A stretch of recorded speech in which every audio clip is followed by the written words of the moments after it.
Hello everyone, this is Turin here, and today guys we're here with some early access gameplay of the Norsca DLC. In this 1v1 game, I'm going to be playing the Dwarves led by the High King Throgg, and I'm going to be facing off against the inept general who's going to be using Wintertooth and Throgg. So guys, let's go ahead and take a look at the army composition, and we can go from there.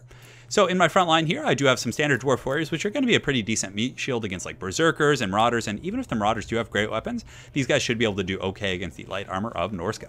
On top of that, I do have the warriors of Dragonfire passive here, so these guys are going to definitely be some fun. They do have flame attack, so against trolls, against skin wolves, pretty much anything on the Norscan roster that does have regeneration, these guys are going to be a little bit better than the standard dwarf warrior. And also they have very good combat stats. They do have an anti-infantry bonus and all kinds of goodies.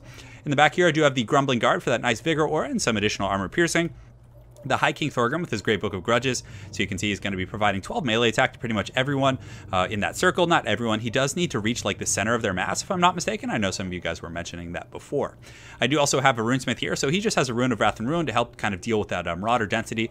However, my opponent decided to go with a bit more of a monstrous build, and I definitely should have noticed this because he was playing Norsca. Well, not Norsca, excuse me, Wintertooth. So he has the Soul Crusher. He's got some Norscan Ice Trolls. He's got Chariots, just all kinds of scary stuff.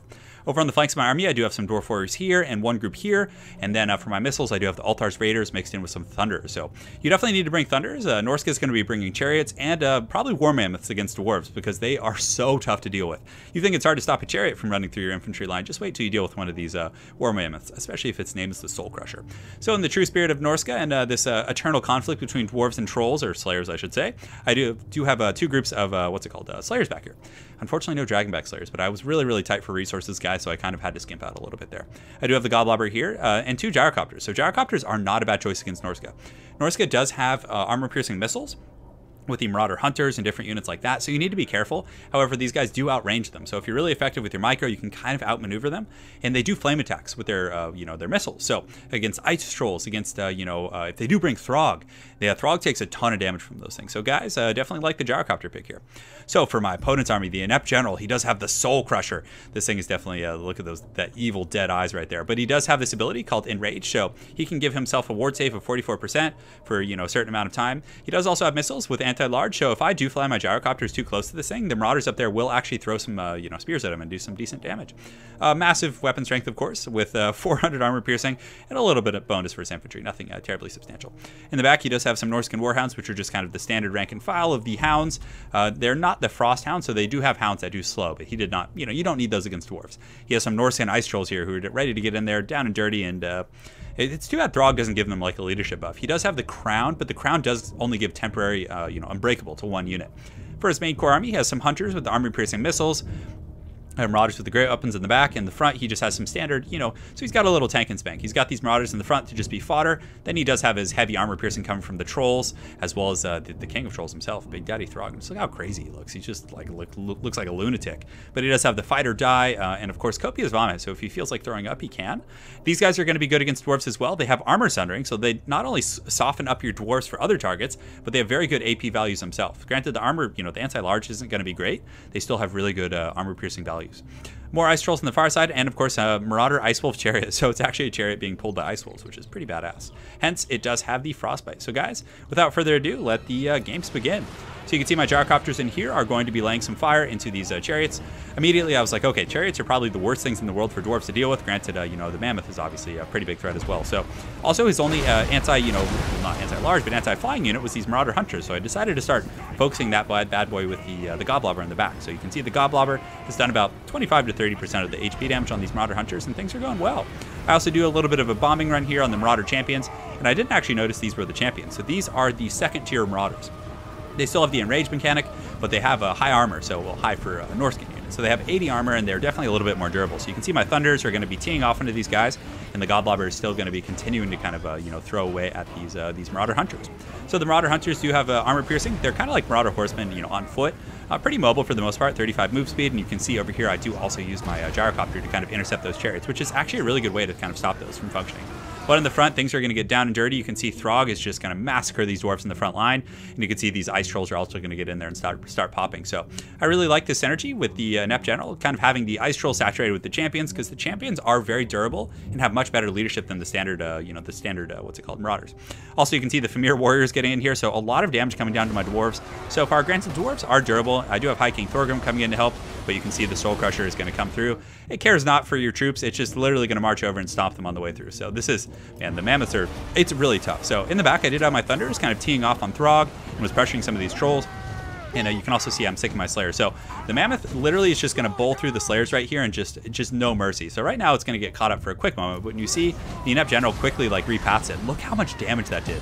That was just one like swipe of its tusks, and it really just took apart the Slayers. But he knows the Thunders are the threat, so it's going to be pathing up after these Thunders here in just a moment. So guys, up on the high ground, I do have some Dwarf Warriors and the Altar's Raiders who are kind of teeing off on some of these trolls here. So you can see they have a decent little angle of attack, and the Norsca and Ice Trolls are taking tons of these axes and they're going down pretty quick. I also do have my gyrocopters focusing over here. The runesmiths are having a pretty good fight in here, and you can see the dwarves are just fighting tooth and nail here, and you can see Throgg, of course, being an absolute menace. But High King Thorgrim is nearby, so he's providing leadership buffs. They do have the support of the runesmiths here, and of course they all have that plus 12 melee attack. So their melee attack, which is usually quite poor on standard Dwarf Warriors, is actually up in the 30s now. So the gyrocopters are kind of sitting at Overwatch doing some decent damage. And in the back, though, you can see the Mammoth has just been running shop. It's just chasing down my Thunders, and I just can't seem to get away from it. It's just mashing my guys up. It has 37 kills, which is a decent amount for, this early in the battle. But, I simply just couldn't keep up with it. So I decided to send one group of Slayers back to the front because it was kind of pointless having two full groups chase this thing down. And the Thunders keep trying to get away, but, the Mammoth is just sticking on them like it's no one's business. The inept general also got a really good flank. Norsca is a very mobile faction as well. So he got back here with the Hounds, and he's definitely doing some good work taking down my Goblobber. Thankfully for me, it had already done most of its work in killing the Hunters and different things like this, but still a very good pick by the inept general. Like I had some Dwarf Warriors and Auxiliary, so I overcommitted to the Mammoth by sending 2 Slayers. I probably should have kept something back here to defend this, but regardless, the Dwarf Warriors are coming in to kind of help out. So Big Daddy Throgg is here fighting, and you can see he's kind of dueling High King Thorgrim in this very climactic showdown between the two lords of these respective armies. But Throgg, in a straight fight, would probably beat Thorgrim, because Thorgrim does count as a large unit. Throgg has anti-large, armor piercing, and his regeneration on top of all that. It would be really tough for Thorgrim to win in a straight fight. But nonetheless, Thorgrim is going to do a pretty good job tanking this guy, and you can also see Throgg's taking some decent damage. And I do have these Altar's Raiders coming in, and they should be able to start kind of poking Throgg down. In the main battle, you can see the trolls are fighting Slayers, which is just one of the most quintessential battles of the Warhammer fantasy universe. And in the meantime, the gyrocopters are sitting in Overwatch and have been routing these monstrous units. So you can see the Famir warriors, as well as some of these trolls, are routing off to the fire that's being laid down by some of these gyrocopters. Unfortunately, the Hounds, and you can see the inept general being very aggressive with his Hounds, are getting into a lot of my squishy targets, and these guys do hit quite hard. I do have some Dwarf Warriors and Auxiliary who've been trying to keep reins these guys in check, but it's been so hard to keep up with them. So regardless, they do get into some of my Raiders here, which was quite tough. But in the frontline battle, I did mark Throgg with Altar's mark here, and then I started focusing him with all the gyrocopters. So you can see he's marked right now, and he's actually breaking because of fire damage. They have 99 whip missile damage, but on top of that, they do get the supplement from the fire. So this guy's just been taking a beating. His armor's been lowered, so some of the dwarves and the Slayers nearby have done a pretty good job of kind of pushing off Throgg. So that's definitely a nice little niche against him, is to bring the gyrocopters. They just punish him. Regardless, he does have regeneration and a massive healing cap. So if I'm not on top of keeping him down, he's going to be able to get back online. So unfortunately, the chariots did finally get away from my gyrocopters and are able to come in here and get a good rear charge into the back of my line. So Norsca has some great tools against the Dawi. The monsters units are definitely fun and flashy, but the chariots and the core marauders are definitely going to be really strong with that new rage mechanic. So you can see the chariots get in here pretty hot and heavy, and also some of the trolls are coming back from route. So just a pitched fight. You can see these Dawi are just getting hammered by these trolls, taking a ton of damage. But the gyrocopter and perpetual fire are doing pretty well. You can see this the Doom Mammoth coming in here and just wrecking this front line. Unfortunately, it does knock over a lot of its own troops, but it must be somewhat low by now. It is actually at about half health.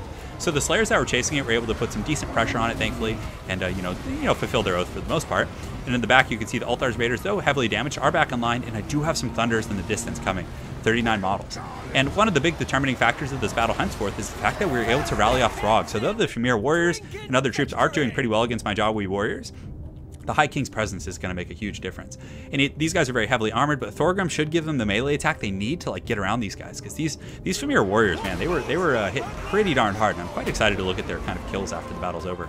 So you can see Throgg is now wavering and he's healing, so this is something that makes him so incredibly strong. If I had, just completely forgot about him, which I think I actually did here, although my gyros might re-intercept him. Oh no, they ran out of ammunition. he could easily regen back up to like 2,000 or 3,000 HP in a very long, atrocious battle, and can do pretty well for you. So the Soul Crusher here is getting surrounded, and you can see the Slayers are just chopping at its feet. It's filled with blood and arrows, and although I haven't been shooting any arrows at it, but bullets, and are there arrows? I think they're just arrows just sticking in it for no reason, but regardless, the Dwarves here are doing pretty well. You can see the Marauder Hunters are back online though, and are throwing some of those armor-piercing attacks on some of my Dawi, but thankfully we're able to start dragging this thing down. It's 168 kills, is pretty incredible. And you can see even against like units that are a counter, it just mashes that. So it had 168, let's look now, 174, 179. So it feels like with every step this thing takes, it just like gets kills, He also re-engages these Norscan Hounds, who are going to get another good engagement on my Rangers. I did have my Dwarf Warriors nearby to assist as well, but still, he did some good damage. You can see Throgg in the distance has been broken. My Gyrocopter was engaging on melee, and I was able to kind of chase him off the battlefield, which is nice. And Thorgrim and the boys here are fighting the last of these Marauder champions, and he's definitely going to be able to crush these guys down. He does have the assistance of the Warriors of Dragonfire Pass coming in to aid their High King. To the King! So they're getting in there pretty hot and heavy. A lot of the Norscan trolls are kind of rallying, but you can see they're starting to shatter due to army losses right now. And it looks like that's going to be all she wrote for the Norscans. So definitely, the Gyrocopters did pretty well. As far as the army composition, I liked that he had kind of the hammer and anvil type approach in the front line, bringing the champions and the Marauders, and then having the AP in the back line. Granted, I still think Norscan Ice Trolls are cool. I still don't think they're that great. I think having, several groups of Marauder great weapons and in the front line would have been better. The Mammoth, though, guys, Mammoths are going to be a nightmare for the Dwarves. It's going to be really tough, and I do think Throgg is probably a good pick against the Dwarves. He's tough to kill. I would have probably brought like 2 or 3 groups of the Marauders with, the armor-piercing missiles, some great weapons in the front line, maybe a chariot or 2. Cut the trolls, and I'm just talking competitive right now. We were just showcasing units. So obviously, we weren't necessarily picking optimal armies a lot of the time. We were just like picking, the fun units. The Familiar Warriors actually underperformed a little bit. I would have expected quite a bit more from them. Also, the Familiar Bale Fiend would have been really good against the Dwarves as well, because he does magic attacks on melee, which kind of sucks, but he has really good AP values, and he also sunders armor. So if you wanted to like have some non-armor piercing units with low values, and then get at him, have him sunder, and then allow your Berserkers to like tear apart Dwarf Warriors, I think that synergy would be really cool.